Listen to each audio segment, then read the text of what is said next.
Good morning. आज आपका फिर स्वागत है हमारे इस चैनल में। आज हम बात करेंगे मानव भूगोल के मूल सिद्धांत के अध्याय 6 की, जिसका जो टॉपिक है वो है द्वितीयक क्रियाएं। तो आइए समझते हैं कि क्या होती है द्वितीयक क्रियाएं। द्वितीयक गतिविधियों द्वारा प्राकृतिक संसाधनों का मूल्य बढ़ जाता है। और हम बात करें तो प्रकृति में जो पाई जाने वाले जो कच्चे माल का जो रूप बदलकर यह उसे मूल्यवान बना देती है। हमारी जो द्वितीय क्रियाओं के अंतर्गत जो सम्मिलित किए जाते हैं वह है विनिर्माण उद्योग। उसके अलावा आते हैं हमारे प्रसंस्करण और निर्माण उद्योग से संबंधित हमारे द्वितीय क्रियाएं हैं। हम बात करें तो विनिर्माण उद्योग के बारे में, तो जिस उद्योग में कच्ची सामग्री का प्रयोग करके उसका रूप को बदलकर, ठीक है, उसके रूप को बदलकर, चाहे वो गुण हो चाहे वो धर्म हो या अन्य रूप में उसका परिवर्तन करके उसको उपयोगी वस्तु का निर्माण किया जाता है, वो हमारा विनिर्माण उद्योग कहलाता है। ठीक है, अगर हम बात करें विनिर्माण उद्योग के स्थानीयकरण के कार्य के, तो उसमें कच्चा माल सबसे पहले आता है। ठीक है, कच्चे माल जो है विनिर्माण उद्योग की पहली स्थानीयकरण का कारक है। उसके बाद बाजार, जो भी हम जो चीज़ें बना रहे हैं उसके लिए उचित बाजार हो और उस बाजार में उपभोक्ता का होना बहुत ज़रूरी है। हम बात करेंगे श्रम की। ठीक है, जो भी हम उद्योग स्थापित करते हैं उसके लिए हमें श्रम की आवश्यकता पड़ती है। ठीक है, श्रमिकों की आवश्यकता पड़ती है।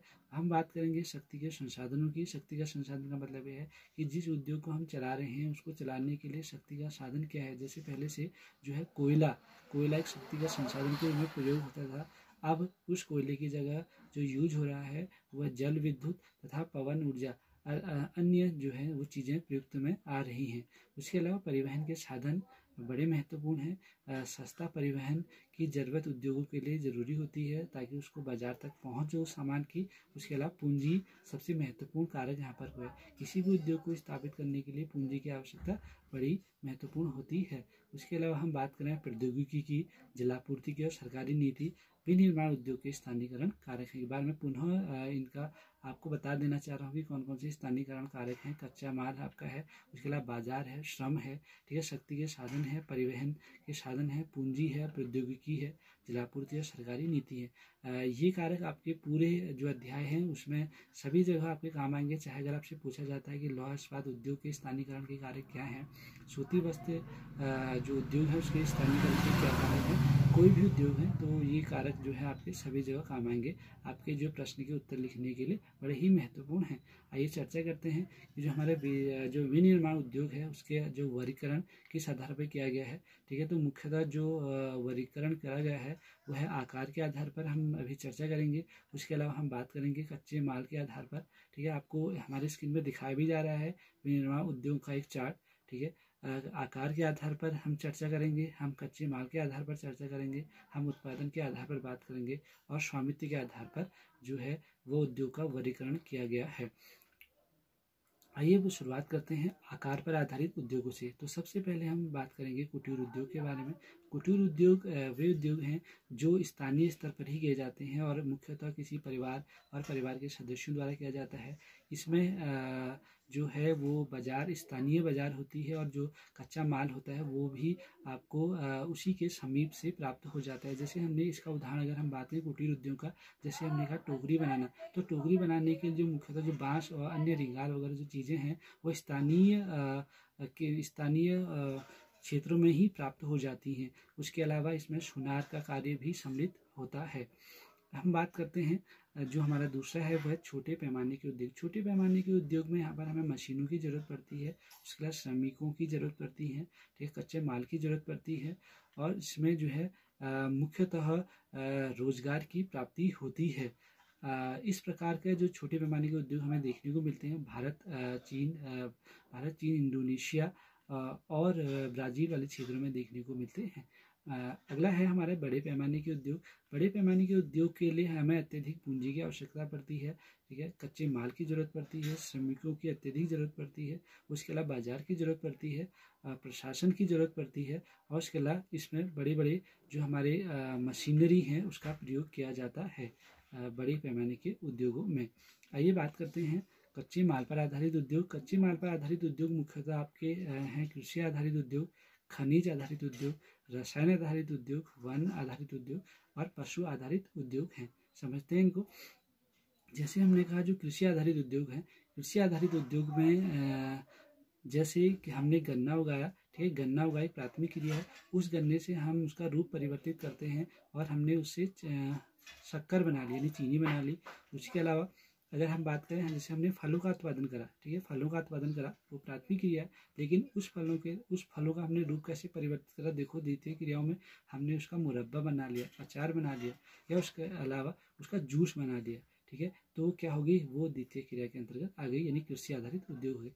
खनिज आधारित उद्योग भी मुख्यतः जो है खनिजों के, जैसे इसमें लौह अयस्क और अलौह धातु के बारे में चर्चा करते हैं, ठीक है। जैसे लौह अयस्क का मतलब है कि लौह रूपी, ये लौह उत्पाद अयस्क, लौह उत्पाद हमारे उद्योग हो गए। उसके अलावा जो अलौह वाले हो गए आपके एल्यूमिनियम, ठीक है, अन्य चीज़ें।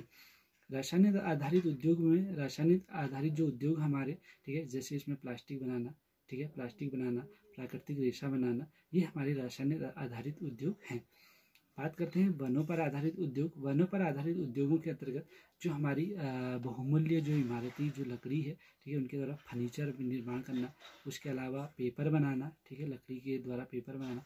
उसके अलावा हम कह सकते हैं कि जो लाख बनती है, ठीक है, तो लाख का भी जो हमारा उद्योग है वो भी हमारे वनों पर आधारित उद्योग हैं। हम बात करते हैं पशु आधारित उद्योग। पशु आधारित उद्योग की अगर हम चर्चा करते हैं, जैसे चमड़ा बनाना, ठीक है, उसके अलावा ऊन, ठीक है, भेड़ों द्वारा प्राप्त होता है, ठीक है, उससे ऊन उद्योग को हम स्थापित करते हैं।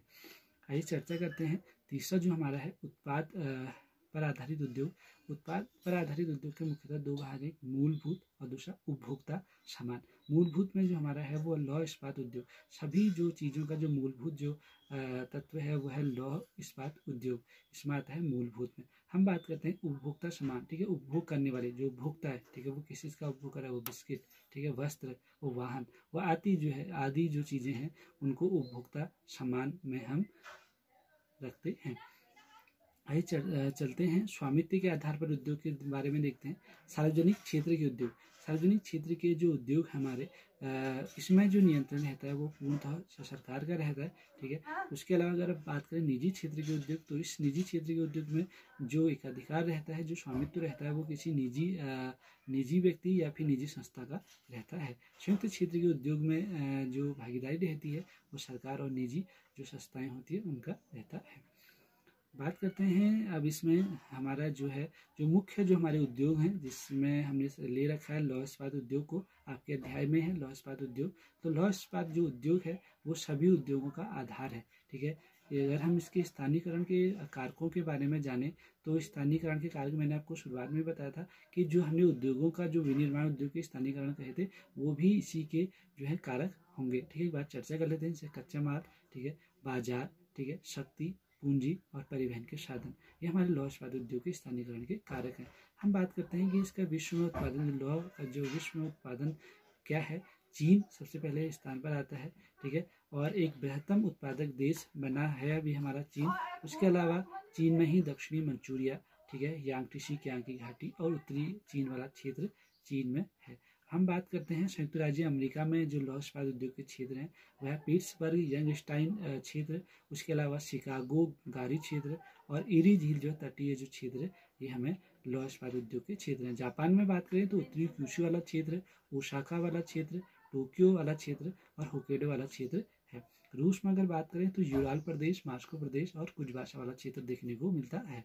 हम बात करते हैं भारत में लौह इस्पात उद्योग के। अगर हम भारत की बात करें तो यह एशिया में अपना चतुर्थ स्थान रखता है, ठीक है। चीन, जापान और दक्षिण कोरिया के बाद भारत का स्थान है लौह इस्पात उद्योग में उत्पादक देश में। भारत में जो लौह इस्पात कारखाने हैं मुख्यतः आपके दुर्गापुर, ठीक है, दुर्गापुर, राउरकेला, भिलाई, ठीक है, बोकारो, सलेम, विशाखापट्टनम और विजयनगर, ठीक है, विजयनगर आपका कर्नाटक में है। अगर हम दुर्गापुर की बात करें तो पश्चिम बंगाल में है, राउरकेला आपका उड़ीसा में हो गया, भिलाई आपका छत्तीसगढ़ में हो गया, ठीक है, बोकारो आपका झारखंड में है, ठीक है। बात करते हैं सूती वस्त्र उद्योग के बारे में। तो जो सूती वस्त्र उद्योग है, ठीक है, सूती कपड़े का जिसमें जो निर्माण होता है वो हथकरघा द्वारा, बिजली करघा और कारखानों में जो है सूती वस्त्र का उद्योग किया जाता है। सूती वस्त्र के स्थानीयकरण के कारक फिर वही कारक आएंगे आपके, जैसे कच्चा माल, जलवायु, कुशल श्रमिकों की जरूरत पड़ेगी, ठीक है, पूंजी की जरूरत पड़ेगी, बाजार की जरूरत पड़ेगी और साफ जल, ठीक है, साफ जल यहाँ पर आपको जोड़ना पड़ेगा इसमें। उसके अलावा परिवहन के साधन। हम बात करते हैं सूती वस्त्र के जो विश्व वितरण के बारे में। जैसे जो है चीन आपका सूती वस्त्र उद्योग में प्रथम अभी स्थान पर है। उसके अलावा भारत में सूती वस्त्र उद्योग की अगर बात करें तो महाराष्ट्र, गुजरात, ठीक है, तमिलनाडु, उत्तर प्रदेश, मध्य प्रदेश, पश्चिम बंगाल वाले क्षेत्र में सूती वस्त्र उत्पादन क्षेत्र हैं। संयुक्त राज्य अमेरिका, रूस और जापान में भी सूती वस्त्र उद्योग स्थापित किए गए हैं। धन्यवाद। अगर आपको वीडियो पसंद आता है तो ज़रूर से लाइक करें और अपने सभी जो हमारे विद्यार्थी हैं एनसीईआरटी से जुड़े हुए अन्य जो भी प्रतियोगी परीक्षाओं की तैयारी कर रहे हैं उन सभी के लिए वीडियो हमारा महत्वपूर्ण साबित होगा।